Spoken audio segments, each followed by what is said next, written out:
হাদিস শাইখুল হাদিস ইবনে শাইখুল হাদিস বাংলাদেশ খেলাফত আল্লাহ মাওলানা মুহাম্মদ মামুনুল হক হাফিজাহুল্লাহ হোসেন তাদের বলতে চাই আজকে যেই সমস্ত ফ্যাসিস্ট সরকারের যে সমস্ত দোসররা বিভিন্ন জায়গায় আছে সেখান থেকে আপনারা সামনে চলে আসেন।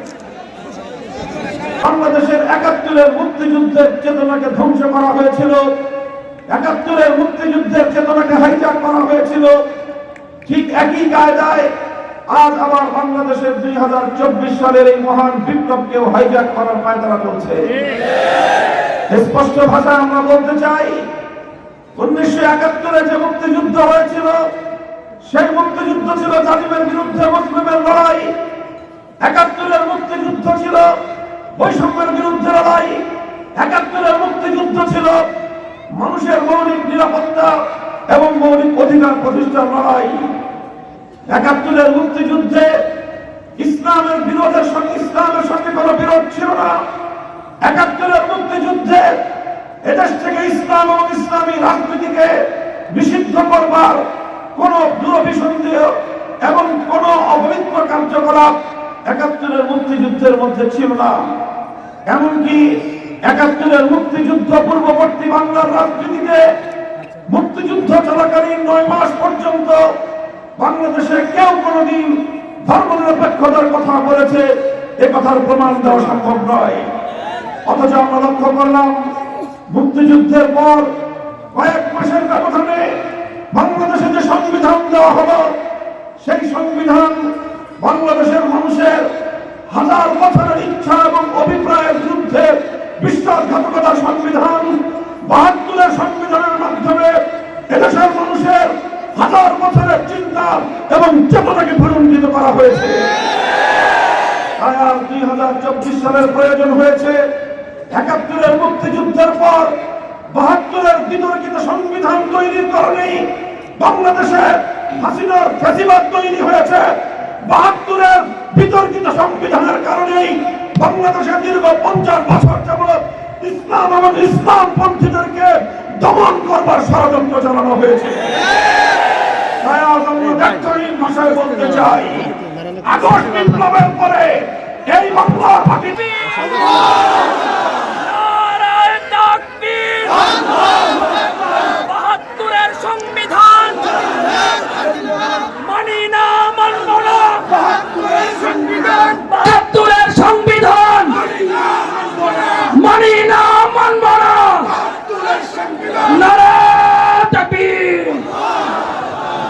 সাথী ও বন্ধুগণ, মনে রাখতে হবে ১৫টা বছর পর্যন্ত বাংলাদেশের মানুষের বুকের উপর এদেশের মানুষের ইচ্ছা অভিপ্রায় এবং তাদের গণরায় মতামতের বিরুদ্ধে একটি ভিনদেশী রাষ্ট্রযন্ত্র বাংলাদেশের আভ্যন্তরীণ বিষয়ে কূটনৈতিক সমস্ত শিষ্টাচারকে বর্জন করে জোরপূর্বক বাংলাদেশের আভ্যন্তরীণ ইস্যুতে হস্তক্ষেপের মাধ্যমে একটি দেশ তাদের এক কৃতদাসী সেবা দাসীকে বাংলাদেশের মানুষের বুকের উপর ক্ষমতার মস্তকে বসিয়ে রেখেছিল।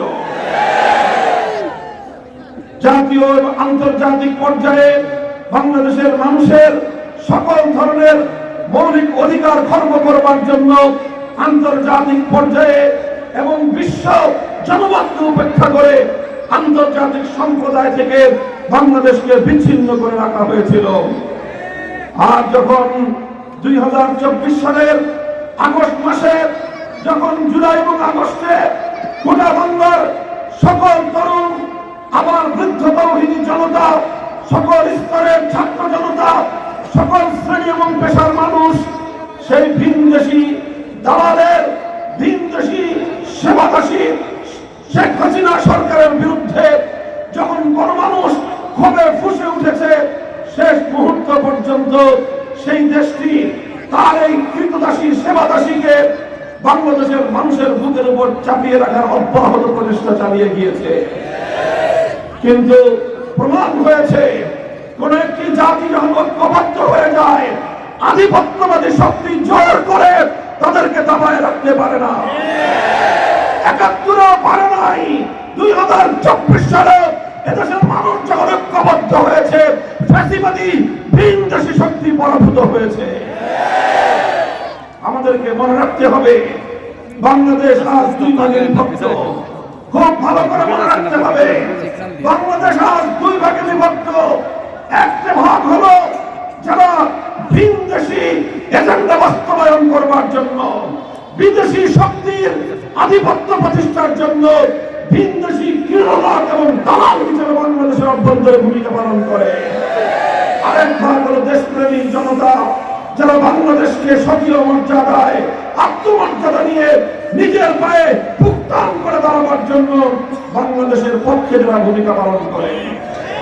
কাজেই এই দুই পক্ষের লড়াইয়ে আমাদের বাংলাদেশের দেশপ্রেমিক শক্তিকে বিজয়ী হতে হবে, দেশপ্রেমিক শক্তিকে বিজয়ী করতে হবে এবং ভিনদেশী ক্রীড়াবাদ শক্তিকে বাংলাদেশের রাজনীতিতে পুনর্বাসিত হতে দেওয়া যাবে না। ভবনে 12 পদের খানা রান্না করে দুপুরের লাঞ্চের আয়োজন ছিল না। চিন্তা করতে পারেন কতটা নির্মম হয়ে একটা দেশের প্রধানমন্ত্রী হয়ে 2000 মানুষের বুকের রক্তের উপর দাঁড়িয়ে 12 পদের খানা রান্না দিয়ে লাঞ্চ করতে পারে। কতটা বিকৃত রুচি হলে, কতটা নির্মম পেশান হৃদয় করে একজন মানুষের পক্ষে কাজ করা সম্ভব। যখন তাকে পাঠিয়ে